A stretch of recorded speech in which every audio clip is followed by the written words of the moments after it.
makhraj seterusnya ha. Ha ni di mana sahabat-sahabat Quran? Pangkal halqum. Okey, ha. Ha, pangkal. Kita pancingkan dengan makhraj huruf gha. Gha ni di mana sahabat-sahabat Quran? Okey, adnal halqi, hujung kerongkong. Kita pancingkan macam tu. Okey, kita dah biasa sebut dah dalam bahasa Melayu ni ha.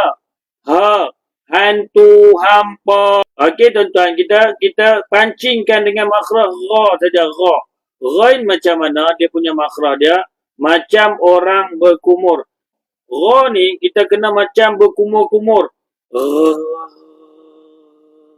Mencabar juga nak sebut gha ni. Tapi bukan berkumur tu di mulut. Okey, bagi di kerongkong tu. Bukan bukan di mulut ku tu. Gha. Gha.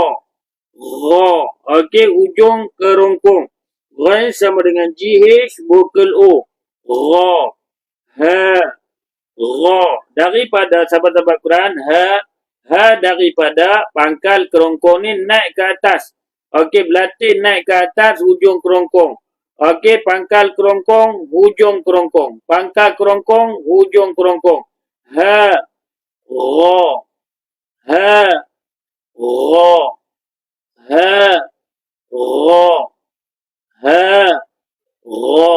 Macam tu cara kita nak berlatih. Boleh tak? Okey, dan makhraj yang sama gha ni sahabat-sahabat.